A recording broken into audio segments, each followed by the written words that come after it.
मुझे तुम आम रहने दो, यूं ही बदनाम रहने दो। ज़रूरत ही नहीं कोई मुझे माहिताब कहने की, शहाना ख्वाब कहने की, कि पल में आप कहने की मुझे मजबूर कर देंगे, खुद ही से चूर कर देंगे, तुझी से दूर कर देंगे।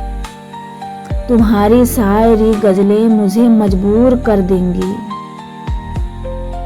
बिगाड़ो मत मेरी आदत, निगाहों को हया कहकर, लबों को बेवफा कहकर,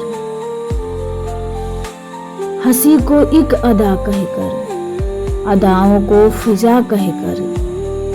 मुझे बदनाम करने की जरूरत ही नहीं कोई, यूं ही गुमनाम रहने दो, मुझे तुम आम रहने दो।